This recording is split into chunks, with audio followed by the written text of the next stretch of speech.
Hi guys! So ayun, welcome back sa ating YouTube channel. So, today's Monday. Oh, may Skyflex doon. Kabuok pa ko.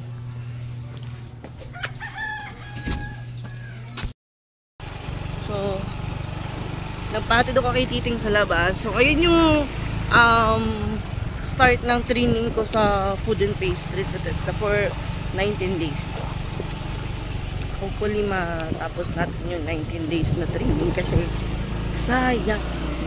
And ano yun, good opportunity, diba? Kasi in the future magagamit natin siya, or kahit nga after ng training is pwede natin siyang may apply kaagad.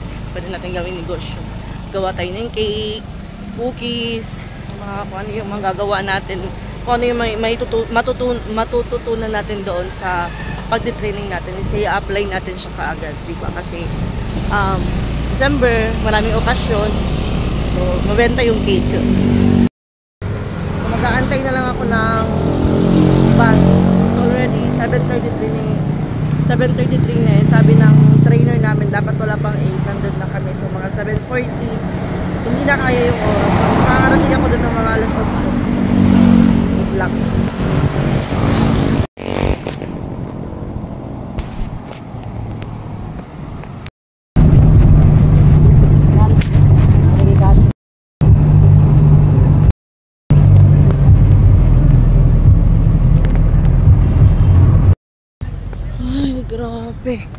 Grabe yung siksikan. Nasa may ano na ako, hagdanan na ako ng bus. So ganun yung sitwasyon kapag Monday. Marami yung mga estudyante, marami yung mga pasahero papunta ng city, pabalik ng city. 7:56 na. So test din ako, nasa apartment na ako. Mamadali ako kasi mababayad checking pa kami. So every Monday and Friday yung aming flag ceremony. So flag pa kami.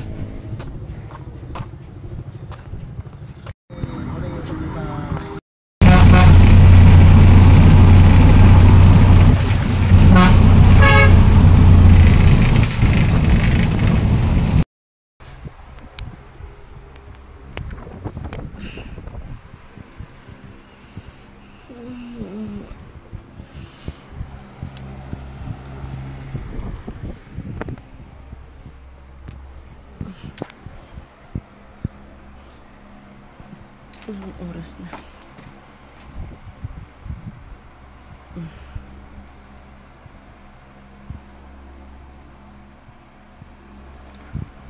4:22 ng hapon.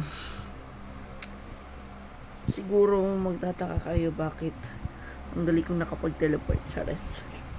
Suklay muna ako kasi magreklamo na naman kayo sa buhok ko. Nahiga kasi ako.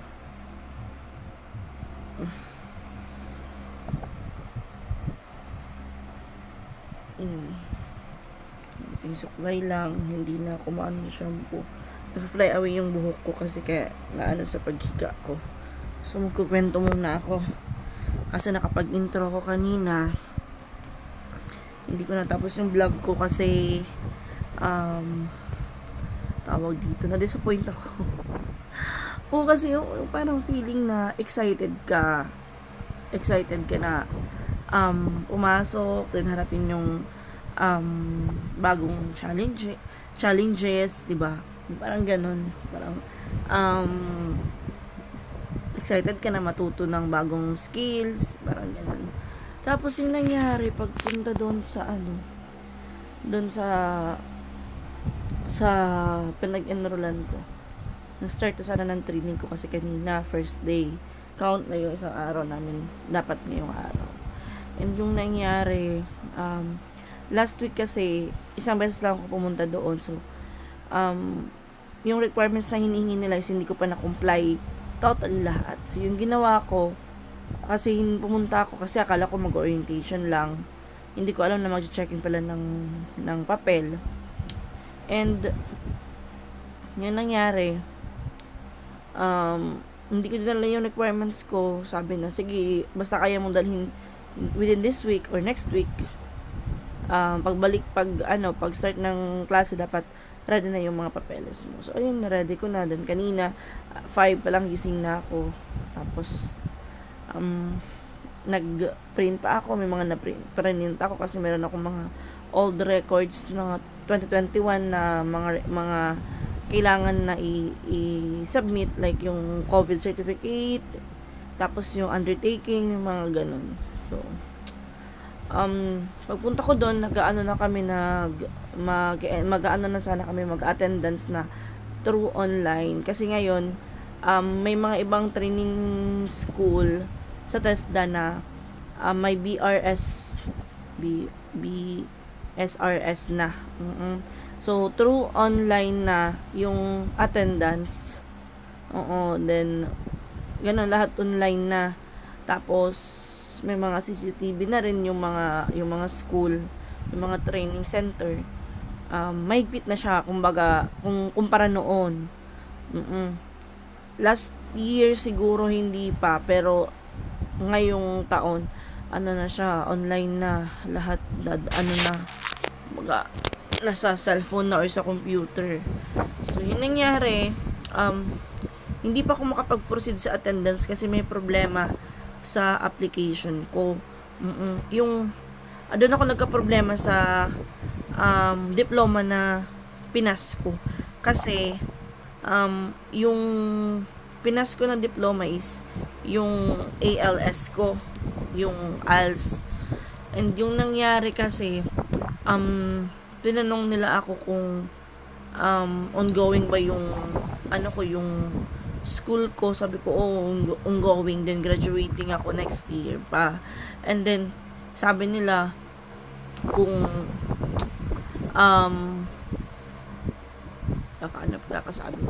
sabi nila iba kasi yung scholarship ngayon kung para before, kasi dati daw tumatanggap sila ng ganito, ganyan. Ngayon kasi hindi na. Kailangan yung bagong curriculum. Sabi ng ganon. Yung tinatanggap nila is yung new curriculum na. So, dapat graduate ka ng grade 12. Sabi ko, Parang sabi ko kasi, bakit dati okay lang? Sabi ko, nakailang NC2 na ako, okay lang. Pero, ba't ngayon, parang, hindi na pwede. Yun, explain sa akin, kasi, iba na daw ngayon, yung sinusunod nila is yung bago na daw. So, dapat kailangan graduate ka ng ganyan. So, pero pwede ka pang mag-avail next year, kasi, parang sa isang taon, nakakaisang beses or 2 beses lang sila mag-training, parang ganun. So, ngayon kasi, October, so, next year na, mga January or mga February or baka mabutan pa ng May, parang ganun. And nagpa-enroll ulit ako kasi sabi ng mag-enroll ka para sa next batch, para priority ka pa rin sa next batch.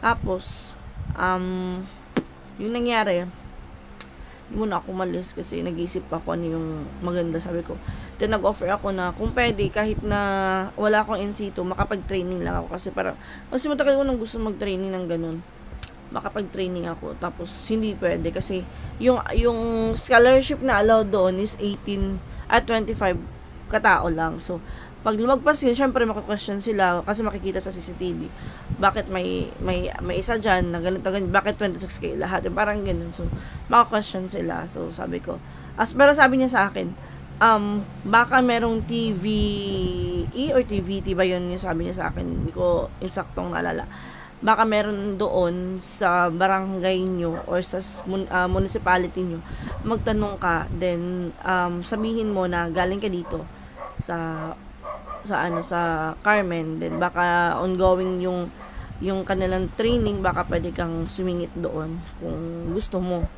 yung sa akin. So sabi ko, sige, itatry kong magtanong kasi hindi ko alam kung meron ba doon. Pero pagkakalam ko meron, kasi may mga kapitbahay kami na nag-training ng food and pastry.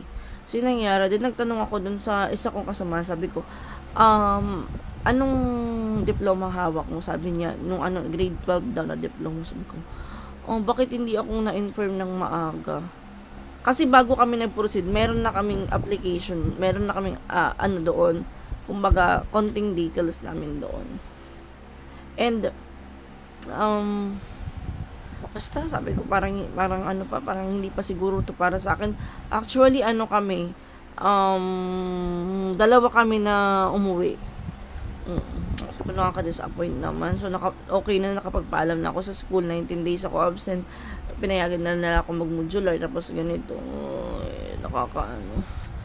Stress as in. So, yun, umuwi ako. Umuwi na lang ako, guys.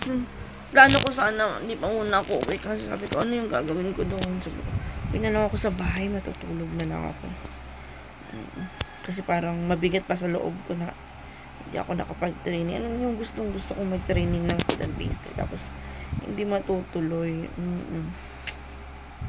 Sige na lang kasi may plano sa akin yung Panginoon. Bakit hindi pa binigay sa akin? Kasi hindi ko pa naman siya kaagad magagamit. Kasi ongoing pa yung pag-aaral ko. Pero hopefully next year, ilang months na makagraduate na ako ng senior high. So, pwede ako kaagad mag-training doon. Basta open na yung kanilang training. So, please, now alam na natin, alam ko na kailangan yung grade 12 graduate ka na. Pero iba-iba kasi yung guys, iba-iba kasi yung qualification ng sponsorship. Merong tumatanggap ng yung parang underage, like 16 to 17 years old na hindi kailangan ng graduate ka ng grade 12, parang ganon.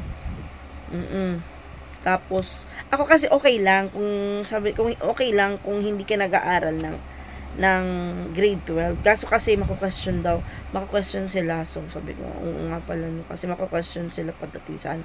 Pero yung mga last year kasi nung nag-aaral kami ni Jing, may mga kaklase ako na nag-aaral while nagte-training sa training center.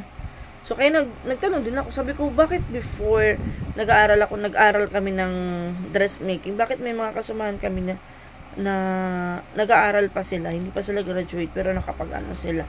Ayun kasi daw, ayun explain sa akin, kasi daw iba daw yung scholarship na yun. Tas iba yung scholarship ngayon sa food and pastry, bread and pastry. So, yun naintindihan ko kung bakit hindi pwede, kasi ma-question sila, and then ongoing pa yung klase ko, parang gano'n. So, pero hindi naman ako naman ng pag-asa, kasi syempre, kung nandito lang tayo, tapos na yung klase natin, tapos na yung pag-aaral ko, so pwede naman ako makapag-training ng bread and pastry. Ano lang, kumbaga, madedelay lang. Ganon. Kasi ako, ilang beses na ako siguro, nasa mga 8, hindi naman 8. First is, meron akong in situ ng welder, nag-training ako 2018. First na papasok ko test is 2018, welder. And, second is, housekeeping. Dito na sa Cebu, sa Danao. Housekeeping, pagkatapos, ano pa ba yun? Dressmaking. Nakadalawang beses ako nag-aral ng test na ng dressmaking. Ito yung isa siguro. Basta nakalimutan ko na about pagtatahi din. Dalawa yun. So, 4 na. And pagkatapos ng housekeeping, dressmaking, nag-driving ako. Driving. Tapos, ngayon sana, pang-anim na pala. Ngayon sana, pang-anim na sana. Food and bread and pastry na sana. Kaso, hindi pa talaga siya para sa atin. So, ayun, balik eskwela. Ngayon, hindi muna ako pumasok. Nag-chat ako kay sir na hindi muna ako papasok. Bukas na ako papasok kasi anong oras na rin ako nakauwi. Siguro mga alas 9 na din. Natulog lang ako dito. Pag uwi ko sa bahay, kumain muna ako kasi sa sobrang excited ko, guys. Pumunta ako na hindi ako kumakain. Pero okay lang. Naintindihan ko naman kasi in-explain naman sa akin ng maayos. Kaya kinontinue ko pa rin yung vlog ko para at least updated kayo. Kung malalaman nyo bakit hindi natuloy yung pag-aano ko pagti-training ko sa bread and pastry. Hindi pa para sa akin. So, at least trinay ko yung best ko. Ganun lang. Laban lang tayo. So, patuloy. Kasi sobrang dami na ginagawa namin sa school ngayon as in masakit sa ulo. Pero laban lang. Kasi, syempre, hindi naman yun, umbaga, yung sa school namin, tinuturo naman yun sa amin. So, nasa amin na lang yun. Kaya ipapasok namin sa aming kukuti or ipapapasok din namin din papalabasin namin. So, syempre, kailangan mong makinig para matuto ka, diba? Ganun naman. And, at least, makaka-attend ako sa first periodical exam namin this coming, siguro next week. Hindi ko alam, baka next week na yung first periodical exam namin. So, yan. Study more para hindi tayo ma-zero sa ating exam. Then, first exam ko, medyo mababa yung mga score ko kasi expected wala akong may sasagot. Dahil kapapasok ko pa lang din nag-exam ako. So, pa yun, binigyan ako ng chance, pina-retake ako, pina-review ako, ako ng mga notes ng kaklase ko, then nag-exam ako ulit. Tapos, second exam last month, okay na yung mga okay na yung mga score ko. Hindi perfect, pero, kasali sa mga passing score. Nakaabot sa passing score. Diba? At least. So, yun lang guys. Pupunta na ako sa tindahan. Mag-duty na ako. Pero, alas 4 pa. Mamaya mga 5 or 5:30. Kasi nandun pa naman si Ate Beshi. Si Beshi Melinda. Tapos si Titing. Andun si Titing. Duty. Pinapunta ko yung pinagpahinga ko yun kanina. Mga alas 2 siguro. Tas, or alauna. Umuwi na. Bumalik ng tindahan. Mga alas 3 na. So, Titing, focus sa tindahan kasi ako nag-aaral. Pagkatapos ko mag-aaral, plano ko mag-abroad. Yun talaga yung gusto ko, mag-abroad. After ko mag-aaral. Kasi, kung dito lang sa Pilipinas, okay naman yung negosyo pa dito sa Pilipinas, pero, guys, talagang hindi madaling magnegosyo kung wala kang capital. Mahirap magnegosyo. Okay yung negosyo namin. Kaso, nahihirapan ako dahil wala naman kaming trabaho ng dalawa ni Titing. So, yung kumukuha ako ng panggastos ko sa sahod ko. Sahod ko sa pag-vlog. And, alam niyo naman ngayon na nahahati na yung oras ko sa pag-aaral tapos pag-vlog. So, hindi na masyadong nakapag-focus sa pag-vlog kumpara dati nung pandemic na nasa social media lang talaga yung mukha namin. Lahat walang ginagawa, na social media lang.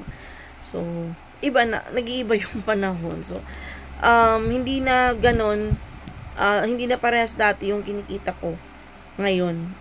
Lalo na nakaraan, mga 3 months na pababa yung kinikita ko sa pag-vlog. And then, palaki yung gastusin ko. O, ganun siya. Kaya, sabi ko, konting days lang. Kasi, syempre, alam ko naman na hindi naman permanente na ganito. So, tiyaga lang. Yung negosyo, hindi yan sinusukuan. Pinagtsatsagaan yan. May mga araw na okay yung kita. May mga araw na hindi okay yung kita. Diba? So, tiyaga lang. So, ayun. Wala kaming dalawang income ni Titing, pero yung gastusin namin, palaki ng palaki. Ito, ayan guys. Ngayon may college na ako. Mahirap kasi parang, okay lang before kasi yung pasokan is alternate. Parang may pasok sila this week, next week wala. Sila kaila. Tapos yung mga bata, half day lang. So, mas less yung baon nila. Gastos nila ngayon, whole day na. So, kailangan bigas, ang mahal pa ng bigas dito sa Pilipinas guys, 58 per kilo na. So, grabe. Sobrang mahal ng bigas. Then, baon nila, ulam nila sa umaga, sa tanghali, sa gabi. Tapos, baon nila for 5 days, papasok. Then, yung mga hindi pa kasama yung mga bayaran sa school, mga project, assignment nila na kailangan gumastos. So, ganun. Ay, grabe. Kaya, sige lang, laban lang tayo. Kasi alam ko may, ano pa dyan, may mas naghihirap pa kaysa sa akin. Kaya, pilit na bumabangon. Kaya, ganun ako. Laban lang. Kahit na mahirap yung buhay, laban lang. Kasi, syempre, hindi naman ibibigay ng Panginoon sa atin yun kung hindi natin kaya, diba? So, kaya natin yan. Think positive lang. So, guys, thank you so much for watching and see you in the next vlog. Ngayon, ano ko siya na ipipilit ko or gagawin ko na kahit sobrang busy ko, ipapasok ko pa rin or i-insert ko pa rin yung pag-vlog ko para at least, makadagdag sa aking mga gustusin dito sa bahay. So, ayan, guys, hindi porket may negosyo ako is, kumikita na ako ng malaki. Hindi po. Hindi po ganun. Then, porket may mga negosyo yung mga kaibigan nyo, mayaman na, hindi po ganun.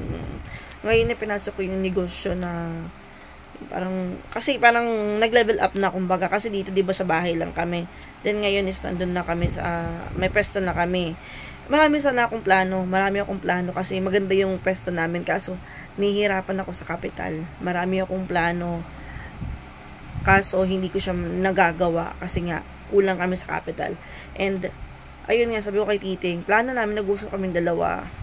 Ganon, kailangan isa sa atin magtrabaho. Kasi kung tayong dalawa, dito, mahihirapan tayo. Mahihirapan. And then, ayun, nagkataon na, parang, sa akin lang, parang ayoko na ano yung si Titing, parang, trabahuin abroad. Kasi, sabi ko, madali siya magkasakit. Parang ganon, sa madaling salita, madali siyang magkasakit. Hindi ko alam kung bakit, pero yung last month na na-hospital siya, okay na yun, na-cleared na, walang bato, okay naman yung mga result niya. Thank you so much, Mami May, sa pagtulong sa akin. So, ayun, medyo okay na siya ngayon, hindi medyo okay na siya ngayon, pero nag-worry ako kapag sinasabi niya sa akin na parang feel niya, parang ano siya, ano yung katawan niya, masakit yung parang ganun. So sabi ko, parang sa isip-isip ko lang, ayoko nang hindi siya patrabahuin abroad kasi baka simba ko lang kung ano yung mangyari sa kanya, konsensya ko pa, diba? So sabi ko, sige, pag nakapagtapos ako ng pag-aaral, ipupush ko talaga yung pag-abroad ko. Kahit na mag-apply ako sa ibang bansa, kahit na taga bunot ng sagbot or mag-DH ako, walang problema doon. So, ayun, mga plano lang. So, diba, at least may plano. Kumpara sa walang plano, mag-antay ka lang ng dyan. So, talaga, laban lang. So, papasalamat ako kasi parang na-push ko yung pag-aaral ko. Kahit na ilang taon na akong nag-stop. So, at least, diba, pinagpatuloy ko ngayon. Kaya huwag kayong mawalan ng pag-asa. Wala sa edad yung pag-aaral. Kung gusto nyo mag-aaral kayo. Diba? Pero ako, after grade 12, magte-training na lang ako ng TESDA. Kasi, malaking tulong yun sa pagpupunta ka ng ibang bansa. Pwede mo magamit yun, yung mga natutunan mo sa pag-aaral sa TESDA. Kaya, pasalamat ako sa gobyerno na merong TESDA. Kasi, mas advantage ito kumbaga magti-training ka lang, then pwede mo na siya ma-apply sa sarili mo. So yun nga yung expect ko. Pagkatapos ko mag-training ng bread and pastry, magtitinda na ako ng mga cakes. Kasi hindi pa siya para sa akin. Ganun lang yun. Kailangan natin tanggapin para hindi tayo may stress. So guys, thank you so much for watching and nag-iingat kayong lahat. God bless po sa inyong lahat. Bye-bye.